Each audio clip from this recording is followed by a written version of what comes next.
बच्चों, कैसे हो आप सब? Hope all of you are fine. आज हम करते हैं एक्सरसाइज 6.4 का क्वेश्चन नंबर 1। देखिए यहाँ पर बोला गया है triangle A B C similar है ट्रायंगल डी ई एफ के एंड दियर एरियाज भी रिस्पेक्टिवली, और उनका एरिया जो है वो क्या है 64 centimetre square and 121 centimetre square. यानी ए बी सी का एरिया हमारे पास ये गिवन है और डी ई एफ का एरिया हमारे पास ये गिवन है। If E F is equal to 15.4, अगर आपके पास ई एफ 15.4 उन्होंने गिवन कर दिया है, देन फाइंड बी सी। आपको बी सी निकालनी है बच्चे। तो देखिए एक्सरसाइज 6.4 क्वेश्चन नंबर 1। दो ट्रायंगल्स हम बना लेते हैं बच्चे पहले, ए बी सी। दूसरी ट्रायंगल है हमारे पास डी ई एफ। अब उन्होंने क्या बोला है, देखो हमें पता है कि दोनों ट्रायंगल्स का एरिया उनके साइड्स के स्क्वायर के इक्वल होता है। तो आप यहाँ लिख सकते हो triangle A B C similar है ट्रायंगल डी ई एफ के। दोनों ट्रायंगल सिमिलर हैं, देन एरिया क्या हो जाएगा उसका, area of triangle A B C upon में area of triangle A B C, sorry D E F. A B C तो ऊपर लिखा है ना, तो यहाँ पे आ जाएगा डी ई एफ। तो यहाँ पर हमारे पास क्या क्या गिवन है, बी सी साइड हमें निकालनी है और ई एफ हमारे पास 15.4 है। तो जब ये, क्योंकि हमें पता है कि दोनों का एरिया जो है वो साइड्स के स्क्वायर के इक्वल होता है, साइड्स के स्क्वायर के रेशो के इक्वल होता है, तो हम इनके साइड्स को रेशो में लिख लेते हैं बच्चे। ए बी सी पे क्या है हमारे पास, बी सी अपॉन में ई एफ होल स्क्वायर। तो यहाँ से अब देखिए ए बी सी का एरिया हमारे पास गिवन है, कितना है 64, और डी ई एफ का एरिया हमारे पास कितना है 121 is equal to B C upon में ई एफ का एरिया है हमारे पास 15.4 का स्क्वायर। हम इसको लिख सकते हैं बच्चे, 64 किसका स्क्वायर होता है 8 का, और 121 होता है 11 का। दोनों का हमने स्क्वायर कर दिया है। यहाँ से भी बी सी अपॉन में 15.4 का होल स्क्वायर। होल स्क्वायर से होल स्क्वायर कैंसिल आउट हो गया बच्चे। अब हमारे पास क्या बच गया है, 8/11 is equal to B C upon में 15.4। यहाँ से आप क्रॉस मल्टीप्लाई कर सकते हो बच्चे। तो अब हम क्रॉस मल्टीप्लाई करेंगे तो 11 मल्टीप्लाई में B C is equal to, यहाँ से आपके पास बचेगा 15.4 मल्टीप्लाई में 8। तो हम बी सी निकाल लेते हैं, इनको मल्टीप्लाई कर देते हैं बच्चे। 8 4 जा 32 का 2 कैरी 3, 8 5 जा 40 प्लस में 3 3 कैरी 4, 8 1 जा 8 प्लस 4 तो 12 ये आ जाएगा। और पॉइंट के बाद एक नंबर है तो पीछे से काउंट करो 1, यहाँ पर पॉइंट आ जाएगा। अब 11 यहाँ मल्टीप्लाई में है बी सी के साथ, इधर ले आएंगे तो आकर डिवाइड हो गया बच्चे बी सी। इसे डिवाइड कर देते हैं। देखिए 11 1 जा 11, 1 बच गया, यहाँ पे 13 हो गया, वापस से 11 पे जाएगा, फिर 2 बच गया, 2 इधर आकर यहाँ पर 22 हो गया बच्चे। तो पॉइंट के बाद 11 2 जा 22, यानी बी सी की जो साइड है वो हमारे पास कितनी आ गई है 11.2 सेंटीमीटर। हमें बी सी निकालने के लिए बोला गया था और बी सी की साइड आ गई है हमारे पास 11.2 सेंटीमीटर। तो ये हमारा आंसर है बच्चे। अब देखिए इसका नेक्स्ट क्वेश्चन क्या है, diagonals of a trapezium A B C D with A B parallel to D C intersect each other at the point O. वो कह रहे हैं एक ट्रेपेजियम है ए बी सी डी, उसके डायगोनल्स, और ट्रेपेजियम में ए बी जो है वो डी सी के पैरेलल है, और जो उसके डायगोनल्स हैं वो एक दूसरे को ओ पॉइंट पर इंटरसेक्ट कर रहे हैं। If A B is equal to twice of C D, उन्होंने एक बात बता दी है कि ए बी जो है वो सी डी की दुगनी है। Find the ratio of the areas of triangles A O B and C O D. तो आपको ए ओ बी और सी ओ डी ट्रायंगल्स का एरिया का रेशियो आपको निकालना है बच्चे। तो देखिए क्वेश्चन नंबर 2, इन्होंने क्या बोला है कि ए बी सी डी एक ट्रेपेजियम है। हम यहाँ फिगर ड्रॉ कर लेते हैं।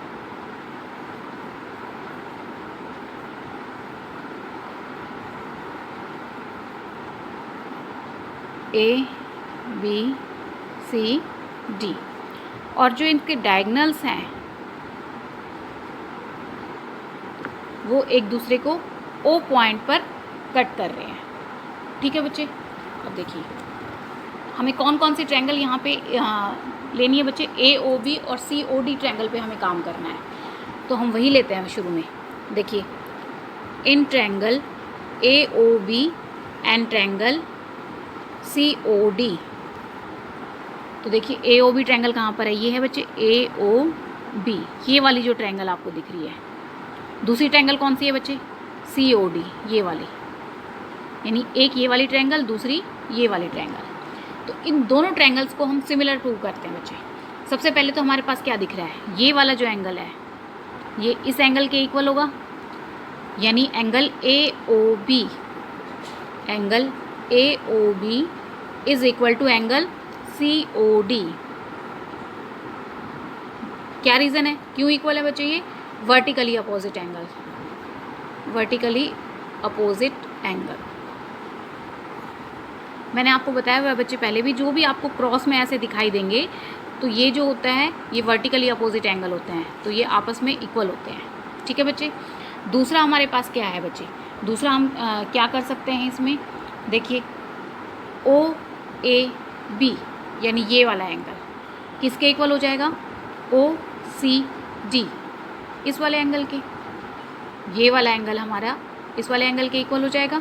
तो हम लिख सकते हैं यहाँ पे angle OAB is equal to angle OCD।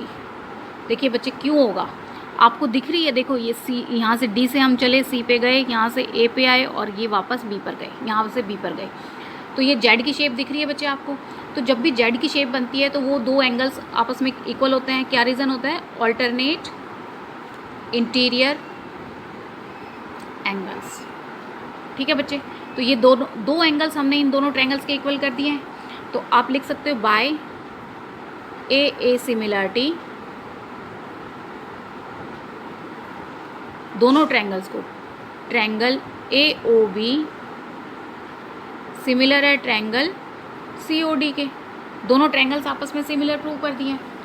अब जब हमने सिमिलर ट्रायंगल्स को सिमिलर प्रूव कर दिया बच्चे, तो हमें क्या पता है कि दोनों का जो एरिया है वो साइड्स के स्क्वायर के रेशो के इक्वल होगा। तो हम यहाँ लिख सकते हैं area of triangle AOB upon में एरिया ऑफ ट्रायंगल COD। हमें कौन सी साइड यहाँ पे दी गई है, उन्होंने बोला है AB जो है वो ट्वाइस ऑफ CD है। तो AB, यहाँ से हम ये साइड ले लेते हैं AB और इसकी साइड ले लेते हैं CD। तो AB अपॉन में CD इसके होल स्क्वायर के बराबर होता है एरिया इनका, क्योंकि साइड्स के स्क्वायर के इक्वल होता है, स्क्वायर के रेशो के इक्वल होता है बच्चे। तो हमने लिख दिया इसको। अब हमें पता है कि AB हमारे पास क्या है, और आप यहीं पे बता सकते हैं कि AB जो है वो ट्वाइस ऑफ CD है। ठीक है, इसको नेमिंग कर दीजिए, फर्स्ट है हमारे पास गिवन है ये बात। तो हम यहाँ लिख सकते हैं area of triangle AOB upon में एरिया ऑफ ट्रायंगल COD। तो AB किसके इक्वल है बच्चे, ट्वाइस ऑफ CD अपॉन में यहाँ से CD, इसका होल स्क्वायर। आप यहाँ लिख सकते हैं, रीज़न बता सकते हो गिवन, या फ्रॉम फर्स्ट से भी बता सकते हो, फ्रॉम हमने उसको नेमिंग करा है, आप दोनों में से कुछ भी लिख दीजिएगा। ठीक है बच्चे। अब देखिए CD से CD कैंसिल आउट हो गया, अब नीचे हमारे पास कुछ नहीं है, इट मीन्स 1 है। तो हम इसको लिख सकते हैं area of triangle AOB upon में area of triangle COD is equal to 2 का स्क्वायर करेंगे तो 4 और 1 का स्क्वायर करेंगे तो 1 रहेगा। तो अब हमारे पास इनकी रेशो आ गई है, area of triangle AOB COD किस रेशो में होंगे बच्चे, 4:1। तो आप यहाँ लिख दीजिएगा therefore area of triangle AOB ratio में area of triangle COD is equal to 4:1। तो इस रेशो में ये जो है दोनों ट्रायंगल्स का एरिया जो है वो इस रेशो में रहेगा 4:1। तो ये हमारा आंसर है बच्चे। अब हम इसका नेक्स्ट क्वेश्चन देखते हैं।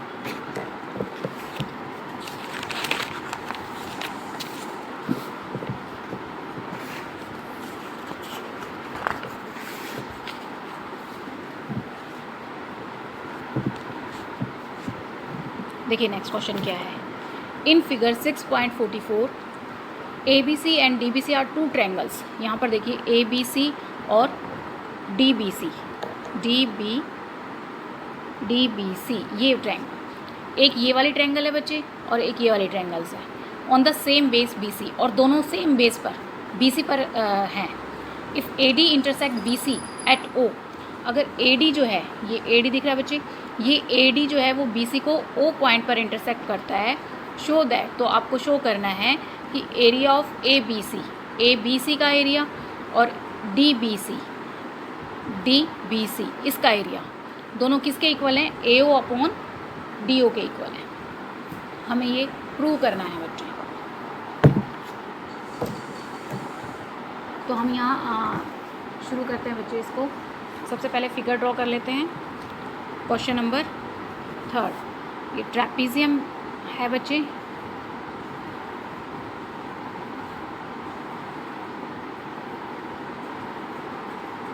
ABCD, इसके दोनों डायगनल्स जो हैं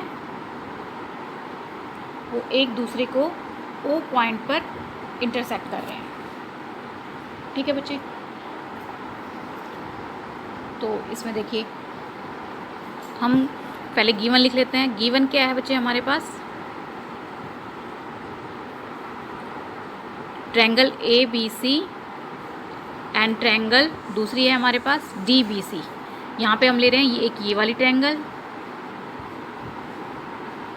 और एक हमारी ये वाली ट्रायंगल। ठीक है बच्चे, triangle DBC lie on same base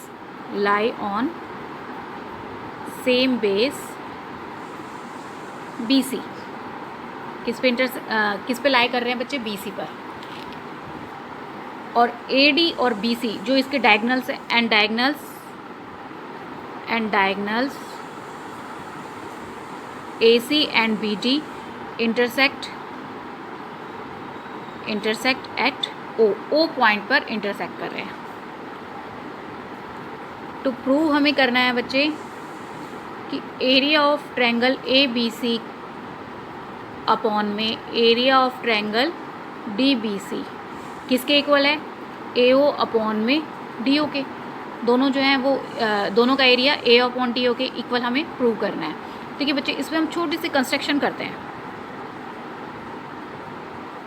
construction क्या करते हैं बच्चे, क्योंकि हमें एरिया निकालना है और एरिया निकालने के लिए हमारे पास फॉर्मूला होता है half multiply base multiply altitude. तो देखिए बच्चे, इन दोनों ट्रायंगल्स में कहीं पर भी हमें एल्टीट्यूड नहीं है, तो हम क्या करते हैं, A से एल्टीट्यूड डालते हैं BD पर, और यहाँ से हम C से एल्टीट्यूड डालते हैं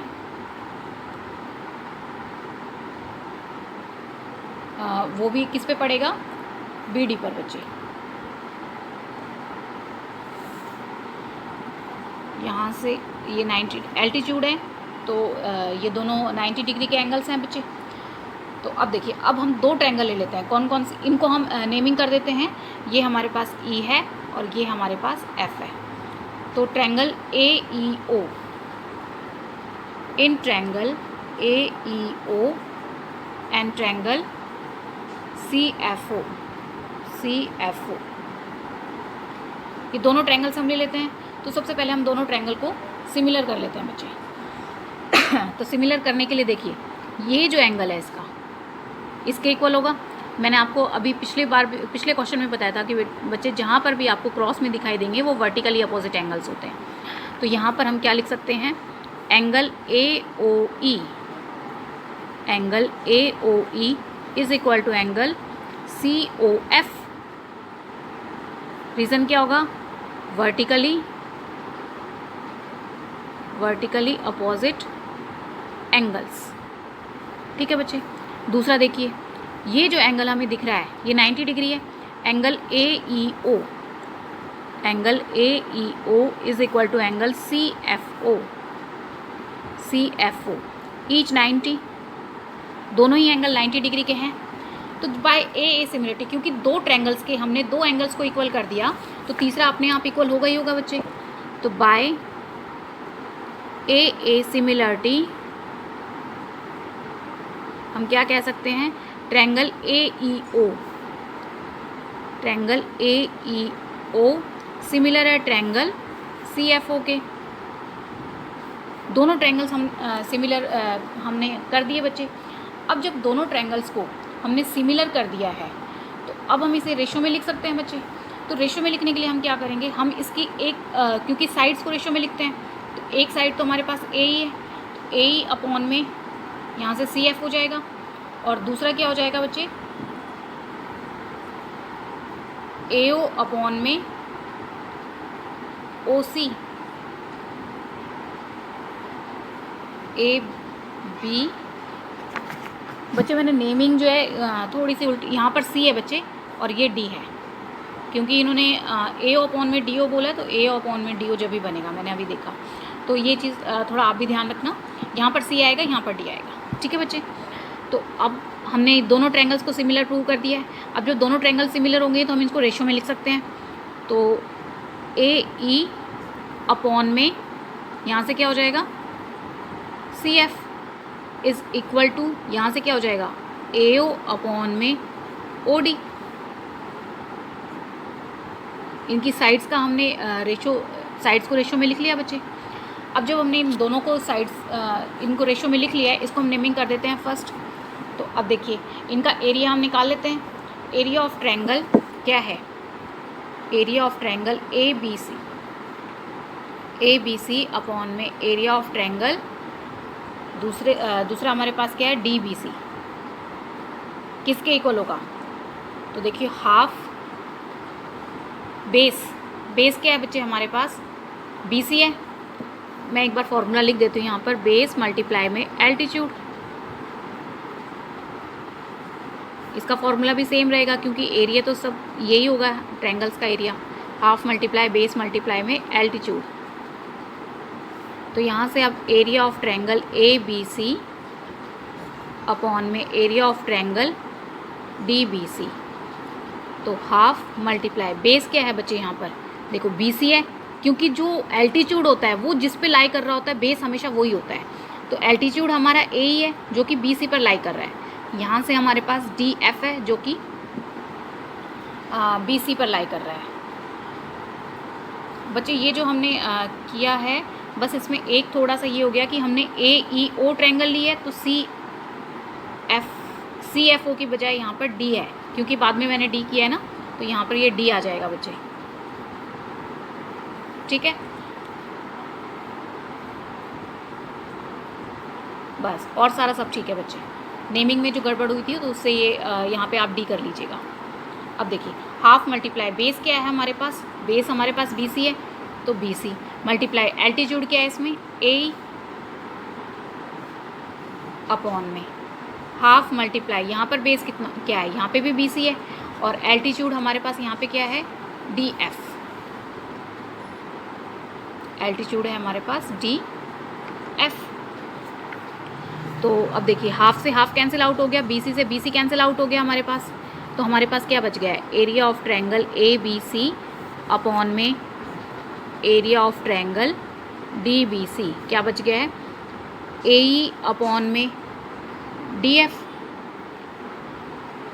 बट AE अपॉन में DF तो जो है वो किसके इक्वल है, वो यहाँ पे भी D आएगा बच्चे रेशियो में लिखते वक्त। तो वो किसके इक्वल है, वो हमारा AO अपॉन OD के इक्वल है, वो तो हम पहले ही प्रूव कर चुके हैं। तो आप यहाँ लिखिए बट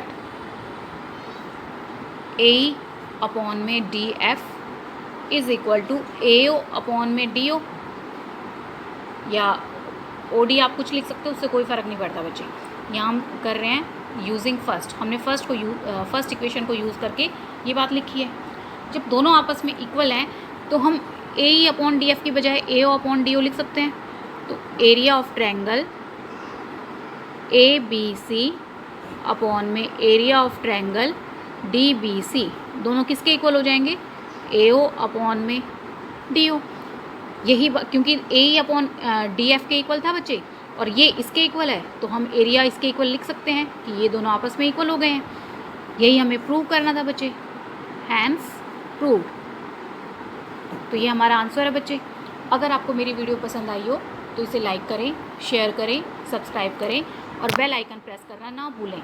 आपकी कोई भी क्वेरी हो तो आप कमेंट बॉक्स में जाके कमेंट कर सकते हैं। Thank you for watching my video.